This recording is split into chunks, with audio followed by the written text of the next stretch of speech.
당신이 얼마나 아름다운지 보여줄게요. 그분의 손길이 제 몸을 천천히 어루만졌어요. 오랜만에 느끼는 남자의 체온에 온몸이 떨렸죠. 부드럽게 옷을 벗겨주시면서 완전히 나에게 맡겨봐요. 모든 걱정을 잊고. 그 순간 저는 정말 모든 것을 잊었어요. 과거의 상처도 외로움도 모두 사라진 것 같았어요. 그분과 하나가 되는 그 순간이 너무나 달콤했거든요. 하지만 달콤함 뒤에 숨겨진 진실은 상상할 수 없을 정도로 끔찍했습니다. 여러분, 혹시 주변에 갑자기 성격이 바뀌거나 기억을 자주 잃는 분이 계신가요? 오늘 제가 들려드릴 이야기를 끝까지 들어보시면 우리 모두가 조심해야 할 무서운 진실을 알게 될 거예요. 지금 바로 구독 버튼과 좋아요, 알림 설정까지 눌러주세요. 이런 일이 더 이상 일어나지 않도록 많은 분들께 알려야 하니까요. 안녕하세요. 저는 54세 김소영입니다. 부산 해운대에서 시립도서관 사서로 일하고 있어요. 사실 저에게는 아직도 아픈 상처가 있어요. 3년 전 24년을 함께한 남편을 폐암으로 떠나보냈거든요. 병원에서 마지막 숨을 거둘 때까지 제 손을 꼭 잡고 있던 그 따뜻함이 아직도 생생해요. 소영아, 너무 오래 혼자 있지 마. 행복하게 살아야 해. 남편의 마지막 말이었어요. 하지만 50대 중반에 새로운 사랑을 찾는다는 게 쉬운 일일까요? 매일 텅 빈 집에 돌아가면서 느끼는 외로움. 아무도 이해할 수 없을 거예요. 그래서 일에만 매달렸어요. 도서관에서 책들과 함께 있으면 그나마 마음이 평온해졌거든요. 특히 심리학 서적들을 정리할 때면 사람의 마음이 얼마나 복잡하고 신비로운지 새삼 느꼈어요. 그 사람과 처음 만난 것도 바로 그 심리학 코너에서였어요. 실례합니다. 최면 치료의 역사에 관한 책을 찾고 있는데요. 돌아보니 정말 품위 있는 신사분이 서 계시더라고요. 단정한 모습에 깊고 차분한 목소리가 인상적이었어요. 부산대학교 심리학과 이태준 교수입니다. 최면 치료 전공이고요. 교수님이라니 순간 가슴이 뛰었어요. 젊었을 때부터 지적인 남성을 좋아했거든요. 아, 그러시군요. 이쪽에 관련 서적들이 많이 있어요. 책장을 안내해드리면서 자연스럽게 대화가 이어졌어요. 당신의 목소리가 참 안정적이고 차분하네요. 도서관 사서로서 완벽한 음성이에요. 왜인지 그 말에 기분이 좋아졌어요. 오랜만에 누군가에게 칭찬을 들어본 것 같았거든요. 그날 이후 이태준 교수님은 거의 매일 도서관에 오셨어요. 처음엔 단순히 연구 때문이라고 생각했는데 점점 제게 관심을 보이시는 게 느껴졌어요. 소영 씨, 오늘도 수고 많으셨어요. 혹시 시간 되시면 커피 한 잔 어떠세요? 두 번째 주가 되자 자연스럽게 제안하시더라고요. 센텀시티의 조용한 카페에서 나눈 대화는 정말 인상적이었어요. 최면이라고 하면 사람들이 무서워하는데 사실은 마음의 치유를 돕는 아름다운 기술이에요. 당신 같은 분이라면 최면의 진정한 가치를 이해하실 것 같은데. 그 깊고 부드러운 목소리로 최면에 대해 설명하시는 모습이 어떻게 설명해야 할까요? 마치 제 마음속 깊숙한 곳까지 들여다보시는 것 같았어요. 최면은 사실 일상에서도 자주 일어나는 현상이에요. 좋은 음악에 빠져들거나 책에 몰입할 때도 일종의 최면 상태죠. 이상하게도 그 말을 들으니 정말 그런 것 같았어요. 그분과 대화할 때면 시간 가는 줄을 몰랐거든요. 소영 씨는 참 특별한 분이에요. 마음이 깨끗하고 순수해서 최면에 대한 선입견도 없으시고. 그런 칭찬을 들으면 얼굴이 빨개졌어요. 정말 오랜만에 여자로서 인정받는 기분이었거든요.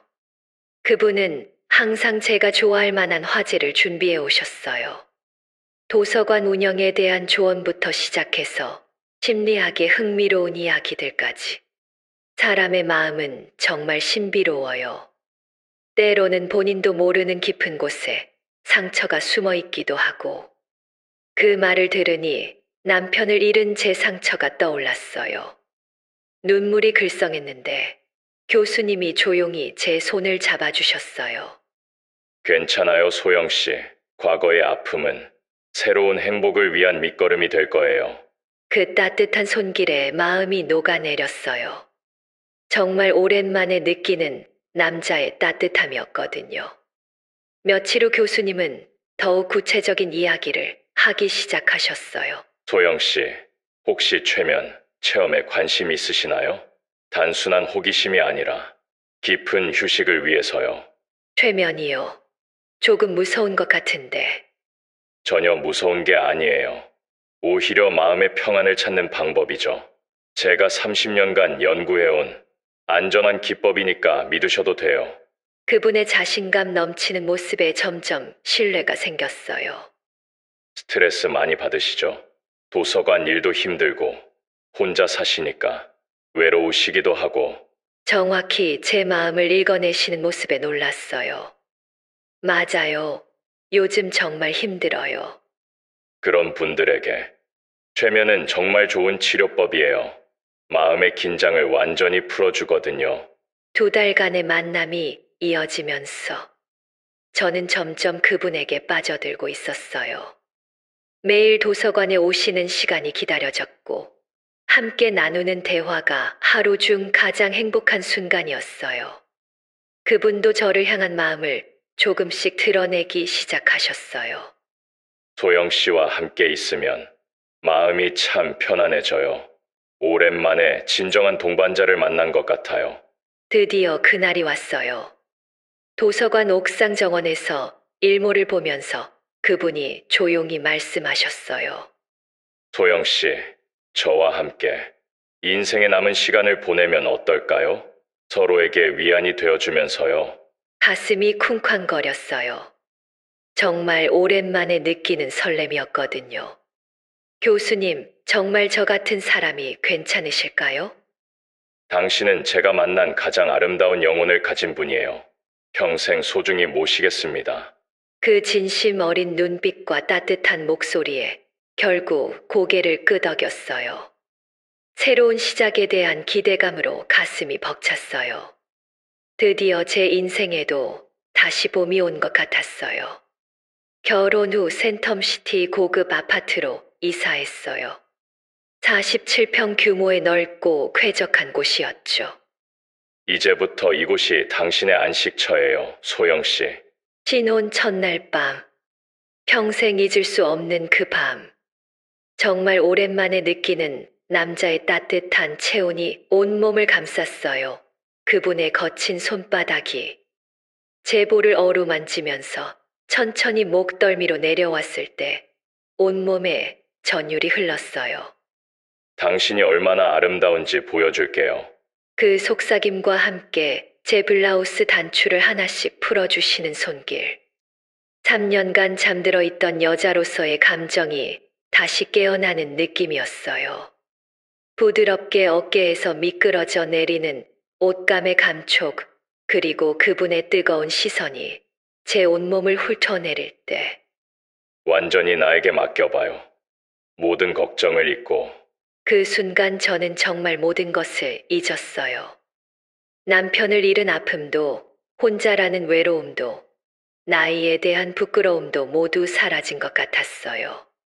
그분과 하나가 되어 숨이 가빠지고 온몸이 떨렸던 그 순간이 너무나 달콤했거든요. 하지만 그 달콤함이 끝나고 나서부터 이상한 일들이 시작되었어요. 소영 씨, 오늘 하루 어떻게 지냈는지 천천히 이야기해 줄래요? 거실 소파에 편안히 앉아서 대화를 나누기 시작했어요. 눈을 감고 깊게 숨을 쉬어 보세요. 그래, 아주 좋아요. 그분의 부드러운 목소리가 귓가에 스며들었어요. 정말 피곤했던 하루였는데 마치 모든 스트레스가 녹아내리는 것 같았죠. 오늘 도서관에서 있었던 일들을 차근차근 떠올려 보세요. 어느새 저는 그분의 목소리에 완전히 빠져들고 있었어요. 그런데 다음날 아침, 전날 밤 일부 기억이 흐릿했어요. 어젯밤에 우리가 뭘 했더라. 당신이 너무 깊이 잠들어서 그래요. 완전히 릴렉스했다는 증거죠. 그렇게 매일 밤 부부 대화 시간이 계속되었어요. 처음엔 정말 단순한 명상이나 스트레스 해소라고 생각했는데, 점점 그 시간이 길어지기 시작했어요. 오늘은 좀 더 깊이 들어가 볼까요? 천천히 제 목소리에만 집중하세요. 한 달이 지나면서 이상한 변화들이 일어났어요. 소영 씨, 요즘 잠이 정말 깊게 오죠? 맞아요. 아침에 일어나면 어떤 꿈을 꿨는지조차 기억나지 않았어요. 마치 의식을 완전히 잃었다가 깨어나는 느낌이었죠. 도서관에서도 문제가 생기기 시작했어요. 소영 씨, 오늘 책 분류하시면서 안 하던 실수를 하네요? 정말요. 미안해요. 요즘 좀 멍한 것 같아요. 평소 꼼꼼하기로 유명했던 제가 자꾸 실수를 하니까 동료들이 걱정하기 시작했어요. 소영 씨, 요즘 뭔가 달라 보여요. 너무 순종적이고 이상해요. 친한 동료 미선이가 걱정스럽게 말했어요. 집에 와서 그 이야기를 하니까 남편이 직장 동료들 말에 너무 신경 쓰지 마요. 그들은 당신의 진정한 행복을 모르니까. 그 말을 들으니 정말 그런 것 같았어요. 남편만이 저를 진정으로 이해해 주는 것 같았거든요. 친구들과의 만남은 당신에게 스트레스만 줄 뿐이에요. 나와 함께 있을 때가 가장 평온하죠?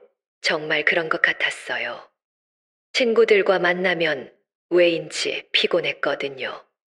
그런데 제가 언제부터 이런 생각을 하게 된 걸까요? 예전에 저는 친구들과 만나는 걸 정말 좋아했는데 매일 밤 부부 대화 시간이 점점 길어졌어요. 오늘은 좀 더 깊이 들어가 볼까요? 셋, 둘, 하나. 점점 더 깊이 잠들고 있어요. 어느새 저는 그 목소리 없이는 잠들 수도 없게 되었어요. 도서관 일도 당신에게는 너무 버거울 수 있어요. 그만두는 것도 고려해봐요. 그 말을 들으니 정말 그런 생각이 들었어요. 한 가지 더 이상한 건 스마트폰에서 모르는 녹음 파일들이 발견되기 시작했어요. 이게 뭐지? 파일을 재생해보니 제 목소리였어요. 하지만 기억나지 않는 대화들이었죠. 네, 알겠습니다. 친구들과는 만나지 않겠어요. 네, 도서관 일을 그만두는 걸 생각해 보겠어요. 제 목소리인데 제가 한 말이 아닌 것 같았어요. 너무 기계적이고 무감정했거든요. 그러던 어느 날 조카 수민이가 놀러 왔어요. 예전부터 한 번 만나자고 했었는데 명절이라 내려왔나 봐요. 이모, 뭔가 달라 보이세요. 수민이는 서울에 있는 병원 간호사였어요. 그래서 더 민감하게 느꼈나 봐요. 뭔가 너무 순종적이고 예전에 활발한 이모 같지 않아요? 그때 남편이 거실로 들어오셨어요. 수민 씨, 오랜만이네요. 이모는 요즘 정말 행복해해요. 네, 그런데 좀 이상한 느낌이. 간호사라 너무 예민하게 생각하시는 거 아닐까요? 사람은 나이가 들면서 변하는 게 자연스러운 거죠. 이상하게도 수민이가 남편과 대화하더니 갑자기 조용해졌어요. 평소 활발하던 아이가 말이죠. 그 모습을 보면서 뭔가 섬뜩한 느낌이 들었어요. 그날 밤에도 어김없이 부부 대화 시간이 있었어요. 수민이가 와서 기분이 어떤가요? 좋아요. 하지만 뭔가 불편했어요. 왜 불편했을까요? 잘 모르겠어요. 수민이의 말에 신경 쓸 필요 없어요. 나만 믿으면 돼요. 가족들도 때로는 당신의 행복을 이해하지 못할 수 있어요. 그 말을 들으니 정말 마음이 편해졌어요. 하지만 며칠 후 수민이가 다시 찾아왔어요. 이모, 정말 괜찮으세요? 너무 걱정돼요. 괜찮다고 했잖아, 수민아. 왜 자꾸? 이모, 제 말 들어보세요. 이모가 하는 말들이 이모답지 않아요. 마치 누가 시킨 말 같아요. 그 순간 뭔가 번쩍하는 느낌이 들었어요. 정말 그런 것 같았거든요. 제가 언제부터 이런 말들을 하게 된 걸까요? 그리고 이모부님이 이모를 보는 눈빛도 이상해요. 마치 실험 대상을 보는 것 같달까. 실험 대상. 네. 병원에서 환자들 관찰할 때와 비슷해요. 사랑하는 사람을 보는 눈이 아니에요. 수민이의 말에 온몸에 소름이 돋았어요. 그제서야 남편이 저를 바라보는 시선이 떠올랐어요. 정말 사랑스러운 눈빛이었을까요? 아니면, 이모, 혹시 매일 밤 뭔가 특별한 일이 있나요? 대화나 치료 같은 거요? 어떻게 알았어? 이모 목소리 톤이 완전히 달라졌어요. 그리고 눈빛도 마치 최면에 걸린 사람 같아요. 최면이라는 단어를 들으니 갑자기 머리가 맑아지는 느낌이었어요. 그래, 남편이 매일 밤 하는 게 바로 최면이었구나. 수민아, 나 혹시. 이모, 위험해요. 지금 당장 나와야 해요. 하지만 그때 현관문이 열리는 소리가 들렸어요. 남편이 일찍 들어온 거였어요. 수민 씨가 또 왔네요. 자주 오시는군요. 남편의 목소리에 뭔가 차가운 기운이 느껴졌어요.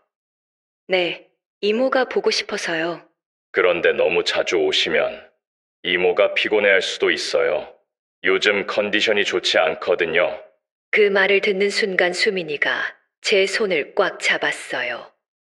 그 손에서 뭔가 절박함이 느껴졌어요. 이모, 저 먼저 갈게요. 나중에 연락드릴게요. 수민이가 떠난 후 남편이 저를 유심히 바라봤어요. 수민이가 무슨 이상한 이야기 하지 않았죠? 아니요. 그냥 안부 인사만. 혹시 저에 대해서 뭔가 말하지 않았나요? 왜 그런 질문을 하실까요? 갑자기 두려움이 밀려왔어요. 어느 날 남편이 서울학회에 참석한다고 하루 비우게 되었어요. 잘 다녀오세요. 평소 같으면 외로움을 느꼈을 텐데 그날은 이상하게 마음이 편했어요. 혼자 있으니까 오랜만에 정신이 맑아지는 느낌이었어요. 나 요즘 이상했나? 거울을 보니 제 모습이 낯설었어요. 언제부터 이렇게 생기가 없어졌을까요? 갑자기 호기심이 생겼어요. 평소 절대 들어가지 말라고 했던 남편의 서재 말이에요. 당신이 들어갈 필요 없는 공간이에요. 연구 자료들이 있어서 정리가 안 되어 있거든요. 라고 했었지만 그날은 달랐어요. 마치 처음으로 제 의지로 행동하는 느낌이었죠. 서재 문을 열자 정말 놀랐어요. 벽 한 면이 온통 심리학, 특히 최면 관련 서적들로 가득했거든요. 책상 위에는 노트북이 있었고 옆에 서류 캐비넷이 있었어요. 서랍을 열어보니 폴더들이 가지런히 정리되어 있었는데 그 중에서 제 눈을 끈 건 피엄자 1호 박미현, 피엄자 2호 정선희, 피엄자 3호 오지은, 피엄자 4호 김소영. 손이 떨렸어요.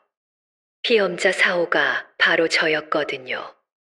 첫 번째 파일부터 열어봤어요. 박미현 실험 기간 1998년에서 2003년. 초기 저항 강함. 3개월 후 1차 성공. 6개월 후 완전 통제 상태 도달. 실험 종료, 자살, 유도 성공. 숨이 막혔어요. 실험 종료라니. 자살 유도라니. 두 번째, 세 번째 파일도 비슷했어요. 모두 실험 종료로 끝나 있었어요. 그리고 제 파일. 김소영 실험 시작 2024년 3월. 초기 반응 양호. 도서관 사서라는 직업상 순종적 성향 보임. 2개월 차 기본 최면 상태 안정화. 3개월 차 심화 암시 단계 진입. 목표 6개월 내 완전 통제 상태 도달. 예상 실험 종료일 2025년 3월. 가슴이 터질 것 같았어요. 더 끔찍한 건 노트북에 저장된 영상 파일들이었어요. 이전 부인들이 최면 상태에서 조종당하는 모습들. 당신은 삶이 무의미하다고 느낍니다. 당신은 점점 더 우울해지고 있습니다. 죽음이 유일한 해방이라고 생각합니다. 그리고 제 영상도 있었어요. 화면 속 저는 멍한 표정으로 남편의 지시에 따라 대답하고 있었어요. 소영 씨, 당신은 나만을 믿습니다. 네, 당신만을 믿습니다. 친구들은 당신에게 해로운 존재입니다. 네, 친구들은 해로운 존재입니다. 도서관 일을 그만두고 싶습니다. 네, 도서관 일을 그만두고 싶습니다. 제가 아닌 것 같았어요. 마치 인형처럼. 더 섬뜩한 건 날짜별 기록이었어요. 4월 15일 기억 조작 성공. 전날 밤 최면 내용을 완전히 망각. 5월 3일 사회적 고립 유도 성공. 친구들과의 관계 차단 완료. 6월 20일 직업의식 약화 시작. 도서관 업무에 대한 부정적 인식 심어짐. 7월 10일 수민 방문 변수 발생. 추가 최면으로 대응 완료. 제 인생이 실험 기록으로 정리되어 있었어요. 사랑이라고 믿었던 모든 것들이 계획된 조작이었던 거예요. 손이 덜덜 떨리면서도 핸드폰으로 모든 걸 촬영했어요. 그리고 급히 수민이에게 문자를 보냈어요. 수민아, 나 지금 위험해. 도와줘. 바로 그때 현관문이 열리는 소리가 들렸어요. 남편이 예상보다 일찍 돌아온 거였어요. 급히 서재를 정리하고 나왔지만 심장이 터질 것 같았어요. 소영 씨, 뭐 하고 있었어요? 그냥 청소하고 있었어요. 혹시 서재에 들어갔나요? 그 눈빛이 너무 날카로웠어요. 아니요, 들어가지 않았어요. 그럼 됐네요. 오늘 밤 대화 시간에는 특별한 대화를 해볼까요? 요즘 컨디션이 좋지 않은 것 같으니까. 그 말을 듣는 순간 온몸이 얼어붙었어요. 특별한 대화라니. 혹시 제가 서재에 들어간 걸 눈치챘을까요? 그날 밤이 되자 남편이 평소보다 더 진지한 표정으로 거실에 앉았어요. 오늘은 정말 깊이 들어가 볼 거예요. 완전히 제 목소리에만 집중하세요. 하지만 이번엔 달랐어요. 진실을 안 이상 더 이상 속을 수 없었거든요. 최면에 걸리는 척하면서도 의식을 유지하려고 애썼어요. 수민이가 급히 부산으로 내려왔어요. 이모, 저희 병원의 정신건강의학과 의사 선생님께 조언받았는데 이건 학술적 최면이 아니라 범죄예요. 수민이가 제 상태를 보니 아직 완전히 통제된 건 아니라고 했어요. 이모, 아직 늦지 않았어요. 저항할 수 있어요. 의사 선생님께 배운 대로 해봐요. 그날부터 수민이와 함께 최면 저항 훈련을 시작했어요. 특정 키워드를 들으면 즉시 이 동작을 하세요. 매일 새벽 화상통화로 의식을 깨우는 연습을 했어요. 하지만 남편은 제 변화를 눈치채기 시작했어요. 요즘 집중이 안 되는 것 같네요. 더 깊은 대화가 필요할까요? 그날 밤 평소보다 더 강한 최면을 시도했어요. 셋, 둘, 하나. 깊이, 더 깊이 잠들어요. 하지만 이번엔 달랐어요. 수민이가 가르쳐준 저항법을 사용했거든요. 안 돼, 깨어나야 해. 소영 씨, 내 목소리에만 집중하세요. 아니요. 처음으로 거부했어요. 남편의 얼굴이 순간 일그러졌어요. 뭐라고 했죠? 더 이상 당신의 최면에 걸리지 않겠다고 했어요. 그 순간 남편의 본 모습이 드러났어요. 당신이 뭘 안다고 그런 소리를 하는 거죠? 서재에서 모든 걸 봤어요. 이전 부인들 이야기도, 제 파일도 모두요. 남편의 얼굴이 완전히 변했어요. 더 이상 자상한 교수가 아니라 차가운 범죄자였어요. 그래서 어쩔 건데요? 어차피 아무도 믿지 않을 거요? 당신은 정신병자니까. 증거는 이미 경찰서에 전달했어요. 바로 그때 현관문이 열렸어요. 수민이와 함께 경찰들이 들어왔어요. 이태준 씨, 최면을 이용한 강요 및 살인 혐의로 체포합니다. 법정에서의 재판은 사회적으로 큰 파장을 일으켰어요. 피고인은 최면 기술을 악용하여 부인들을 조종하고 결국 죽음에 이르게 한 악질 범죄자입니다. 저는 증인석에서 모든 진실을 증언했어요. 저는 사랑받고 있다고 생각했어요. 하지만 그건 사랑이 아니라 조종이었습니다.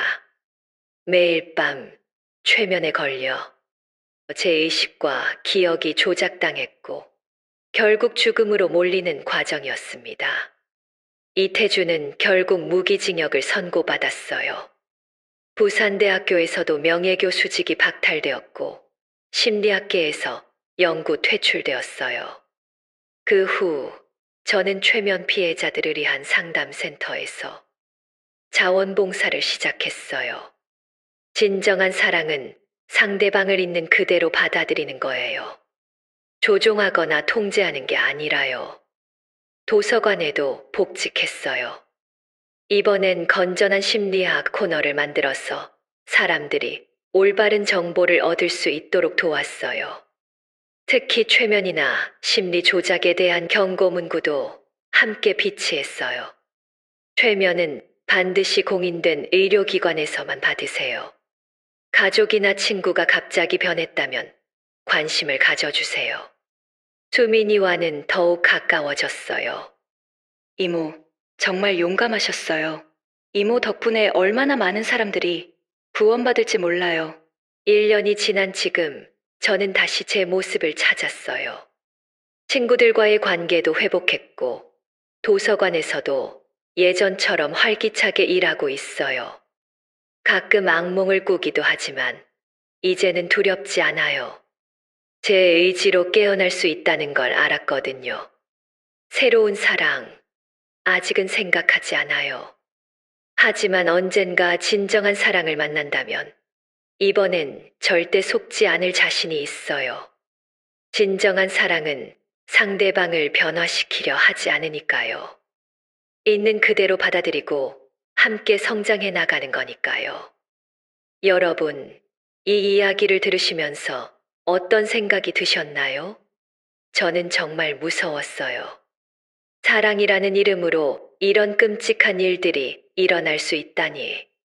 하지만 동시에 소영 씨의 용기에 감동받았습니다. 혼자서는 절대 벗어날 수 없었을 상황에서 가족의 도움으로 새로운 삶을 찾아낸 거잖아요.